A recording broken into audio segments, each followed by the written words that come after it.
Welcome back to the channel, everyone. Today Citadel and Ken Griffin are being sued for fraud, and more specifically for racketeering. I've managed to get hold of the full court document, and I'm going to be going through it today and pointing out the key bits of information. So stay tuned and let's make some money. But guys, before I dive into the video, I just want to give a massive shout out to the 4,000 of you that have currently dinged that notification bell, because you guys are always the first to watch a new video as soon as it's released. So guys, be sure to drop a like down below, subscribe to the channel and ding that notification bell if you haven't already, so that you don't miss another video just like this one. And just a quick one before I dive in with the key information, if you haven't already, I'd really consider joining the private Discord and becoming part of the team. That way you get urgent updates, news and due diligence about AMC and other stocks, and you also get entered into a draw on the 28th of August to win $600, linked in the description below.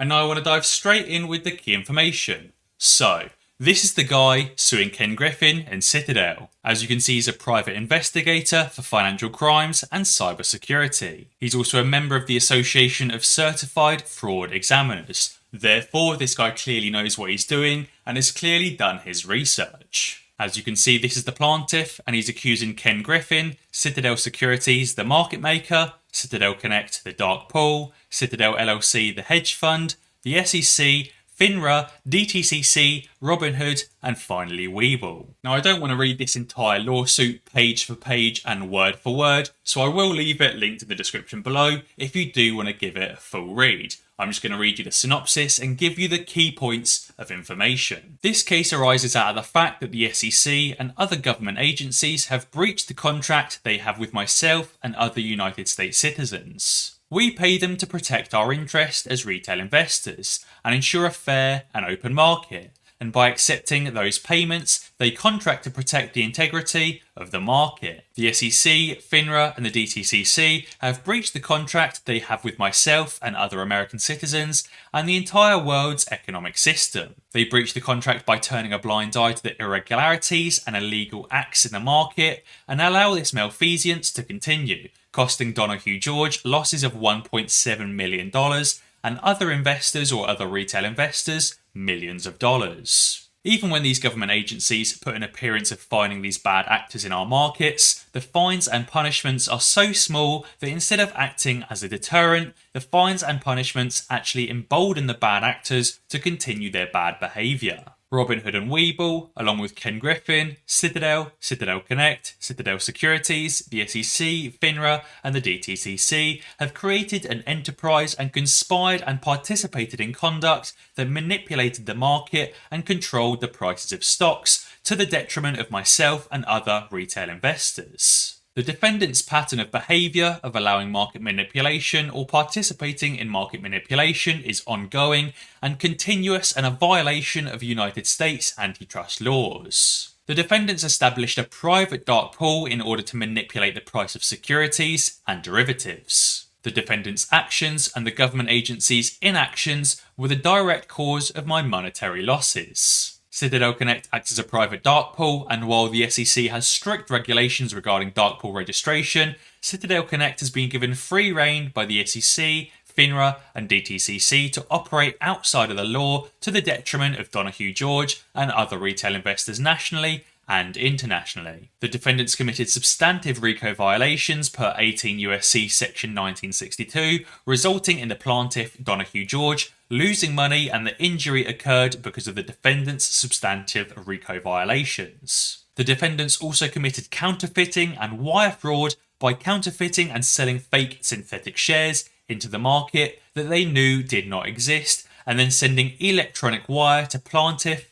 alleging they wired the stocks and derivatives through Webull and Robinhood that plaintiff purchased, when in reality, they wired nothing. The abusive shorting is not the random act of renegade hedge funds and market makers, with the SEC, FINRA and DTCC turning a blind eye, but rather a coordinated business plan that is carried out by a collusive consortium and enterprise of hedge fund prime brokers and market makers under the closed eyes of the government agencies that we are paying to protect our interests. The predicate actions of the defendants were continuous and interrelated. The defendants participated in conduct that was interrelated. the action of the defendants created an enterprise because they all benefited from their illegal activity. The defendants have established a pattern of behaviour over the past years in furtherance of their market manipulation and illegal activities. The defendants' action and the government agency's interactions or inactions are the direct reason for Donnahue George's losses. The actions of defendants Ken Griffin, Citadel LLC, Citadel Securities and Citadel Connect are a direct violation of the Sherman Act of 1890, the Clayton Act of 1914 and the Federal Trade Commission Act of 1914, and they have an illegal monopoly on the market, and the SEC, FINRA and the DTCC turn a blind eye to these violations. The defendant's illegal monopoly is the direct cause of Donnahue George's monetary losses. The next few pages then explain what a RICO violation actually is and how a firm or a person or a company qualifies to have committed a RICO violation. The defendants committed wire fraud by electronically sending fake counterfeit shares that they knew did not exist through my Webull and Robinhood accounts electronically. The defendants committed counterfeiting by fabricating and counterfeiting fake synthetic shares and selling them into the market and shorting them into the market, even though they knew that selling fake naked shorts was illegal and banned since 2008. The defendants Citadel LLC, Citadel Connect, Citadel Securities, along with Robinhood and Webull, conspired to hold our buy orders in order to buy in front of me in order to gain a distinct illegal advantage. Citadel was fined $700,000 in the past for this illegal activity, but that fine was not significant enough to stop that bad behaviour. They routed buy orders through the dark pool and flooded the regular markets with sell orders in order to manipulate the price of AMC and GameStop stock. The dark pool volume for AMC and GameStop is over 60%, and no other stock has that type of dark pool volume. It then also explains that retail traders can't trade in the dark pool, and also about coordinated ladder attacks to control and manipulate the price of AMC and GameStop. It also talks about the Say Technologies website proving that billions of synthetic shares actually exist in the market, and also how failed to delivers, round lots and odd lot trades, and also short exempt shares are being used to manipulate the price of AMC and GameStop further. It also then touches on their use of mass media and social media, and also the bots and shills that they've paid and utilised to spread FUD or fear, uncertainty and doubt into the market. It also touches on how Citadel and I think UBS as well have paid Janet Yellen around $7 million in speaking fees, and also touches on how Ken Griffin is effectively in possession of a monopoly over the stock market. Donnahue George is requesting actual damages of $1.7 million and punitive damages in the amount of $100 million to punish the defendants and ensure they do not commit these illegal acts again. So what do I think about this? Firstly, I think it's great that some action is actually being taken and Citadel and Ken Griffin are finally being sued for their wrongdoing. If we go back to that first page, we can see that Donnahue George has requested or even demanded a jury trial. In terms of the downsides to this, I guess there's two main downsides. The first one being is time. Court cases and legal cases like this tend to take years and years to resolve, not days or hours. Therefore, while it's great that action is finally being taken, people like Ken Griffin have the billions and billions of dollars to waste on expensive lawyers to ensure that a court case like this goes on for 5, 10, 15 years or even longer, and not the 5, 10 or 15 minutes that we'd like to wait before the AMC stock starts to squeeze. The other downside I noticed, even from just a quick gloss over this report, is there's a lot of spelling errors, and I wonder and I worry if this court case demand is going to be taken seriously.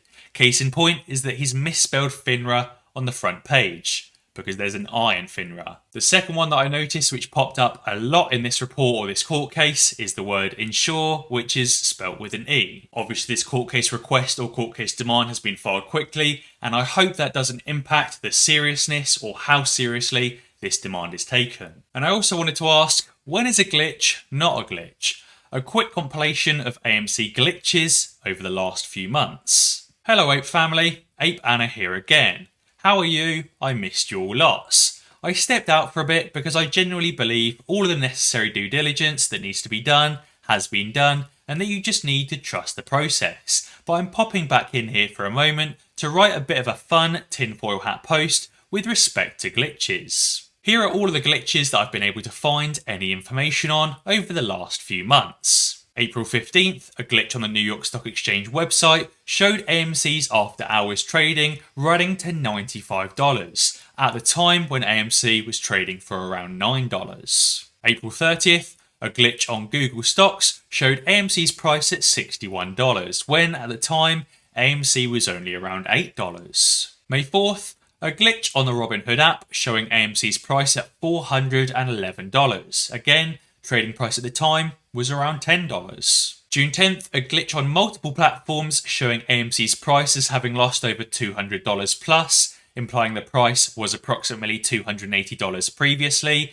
when the trading price at the time was only around $59. July 13th, a glitch on Fintel showing an institution bought 4 AMC shares at $5,000 per share. The same institution was also showed as having later sold those 4 AMC shares for a total of $41,000, implying the price was approximately $10,250 per share. July 19th, a glitch on multiple platforms showing AMC's price as having lost $315. August 2nd, a glitch on Fintel showing an institution closing 7 AMC shares for a total of $69,000. August 4th, a glitch on Trading 212 showing users offered being double the price of AMC per share. August 16th, a glitch on Yahoo. And August 19th, a glitch on Bloomberg. Are you seeing what I'm seeing yet? No? I'm sure I can't be the only one noticing a few key points here. Namely 1, the prices in these glitches generally seems to follow trends of volume, presumed increases in overall flow ownership, and or on ticker price. Interestingly, it also always seems to show AMC at a higher price than it currently is, never than at a lower price. These glitches are becoming more frequent, and these glitches occurring across multiple brokerages at multiple different points in time, only impacting AMC and sometimes GameStop, which would rule out site-wide problems with obvious answers. Note that on July 20th, Peter Han, the very vocal investment manager for the city of Calgary, spoke on a whisper number for AMC being around $5,000 per share. I've covered Peter Han on the channel before and also covered multiple times the potential second book price. Anyway, I just wanted to get all these glitches compiled in one place for the reference of my fellow apes, and I have a feeling it might come in handy for a wrinkle brain who can pick apart some of the finer timing tech and timing details. Remember, coincidences happen, but when they happen a bit too much, they should stop being written off as coincidences and start being more carefully considered as belonging to a larger pattern. Guys, be sure to let me know down in the comments below what you think about Citadel Securities actually being sued in court, and also what you think about all of these AMC glitches. And as always guys, if you enjoyed this video, be sure to check out some of my others. Alternatively, subscribe to the channel and ding that notification bell, because that way you'll be alerted when I upload a new video. Cheers!